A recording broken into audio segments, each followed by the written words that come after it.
je suis Clémentine Autain et je conduis la liste Pouvoir vivre en Île-de-France. Alors moi je suis Julien Bayou, 40 ans, conseiller régional sortant, tête de liste pour la liste l'écologie évidemment. Bonjour, je suis Valérie Pécresse, je suis la tête de liste Île-de-France rassemblée. Bonjour, je m'appelle Audrey Pulvar et je suis candidate à la présidence de la région Île-de-France pour Île-de-France en commun. Bonjour, je suis Laurent Saint-Martin, candidat à la présidence de la région Île-de-France pour la liste Envie d'Île-de-France.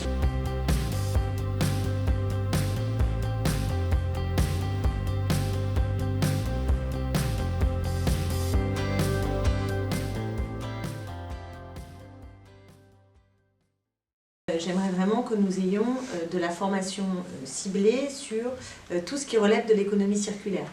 Le réemploi, le recyclage, la réparation. Et puisque vous parlez de formation, c'est important aussi la question des lycées professionnels pour lesquels j'aimerais que nous ayons un budget dédié qui sorte du cadre général. Vous savez sans doute qu'il y a une espèce de politique qui vise à mettre les lycées professionnels dans des lycées polyvalents et en fait on y perd un peu en termes de moyens, donc je voudrais qu'on sorte de là et que par ailleurs nous créons un lycée agricole par département. C'est le rôle de la région que de travailler sur le développement économique, la formation professionnelle et même de tirer les leçons de la crise pour ne pas amener à subir à nouveau. Nous on propose un Green New Deal, donc relocaliser l'activité, l'industrie verte, la transition écologique dans la justice sociale. La bonne nouvelle, c'est que finalement les activités les plus créatrices d'emplois, c'est les activités les plus écolos.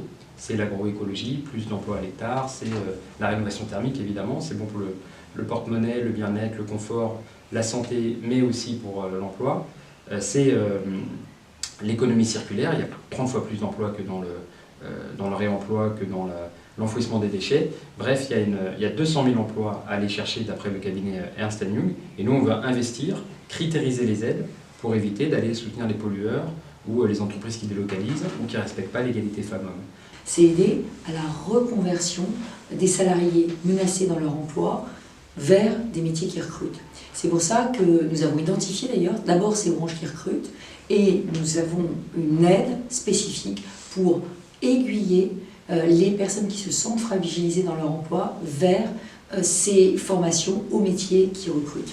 Nous l'avons fait avec une prime de 1 000 €, 2 000 € pour les personnes en situation de handicap, qui les incite à aller se former dans ces métiers. Et par ailleurs, nous avons complètement simplifié un dispositif qui s'appelle AIRE, l'aide individuelle au retour à l'emploi, qui permet à un chômeur dont la formation n'est pas financée aujourd'hui dans le catalogue régional, de pouvoir faire financer individuellement sa formation si c'est dans un secteur en tension. Nous finançons jusqu'à 12 000 € de formation et le dispositif R est en train de décoller très fort parce qu'il répond à la souplesse en réalité dont les franciliens ont besoin. Ce qu'on souhaite, c'est faire de l'économie sociale et solidaire un acteur majeur de l'économie francilienne au cours de cette mandature et donc donner à l'ESS les moyens en accompagnant l'ESS, en accompagnant la formation, notamment des cadres de l'ESS, en comportant des projets, en abondant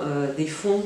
Ce qu'on veut, c'est faire de l'ESS un acteur majeur de l'économie francilienne, avec une vice-présidence dédiée et bien dotée, et en partant du double constat que, en tout cas c'est ce que je crois, l'économie sociale et solidaire est une solution majeure pour faire face aux besoins de transformation de nos modes de vie, de nos modes de consommation, de l'emploi et du travail, de nos modes de déplacement, du produire proche, du lien social à recréer. On part d'abord de ce constat-là, et d'un deuxième constat, c'est que dans cette crise, le secteur qui en Île-de-France a le mieux résisté, c'est celui de l'ESS justement. Il y a une politique très volontariste pour réindustrialiser la région, pour créer une économie beaucoup plus respectueuse de l'environnement. Donc il y a des nouveaux emplois qui vont se créer dans le développement durable, dans l'économie sociale et solidaire, mais aussi dans l'industrie de demain, et notamment dans l'innovation technologique. Et donc il faut former la jeunesse, mais pas que la jeunesse, aussi la formation tout au long de la vie, à ces nouveaux métiers. Je vais juste vous donner, en guise de conclusion, un exemple que j'ai vu de mes propres yeux. À Villaroche. Villaroche, c'est un cluster maintenant n'est plus tout à fait approprié comme mot, mais c'est un pôle d'excellence dans l'aéronautique. Vous avez plein de pépites, notamment une qui s'appelle JPB System, qui fait de la mécanique de précision. Vous avez des sociétés qui ont continué à investir, qui ont continué à embaucher pendant la crise et qui se retrouvent confrontées à une impasse d'offres de formation et une impasse d'offres de postulants, de candidats. Et donc cette entreprise, avec l'agglomération du Grand Melun, avec Louis Vogel, le maire de Melun, a créé un CFA sur place de ses propres mains parce qu'il n'y avait pas d'offre de formation adaptée par rapport aux besoins des entreprises du coin.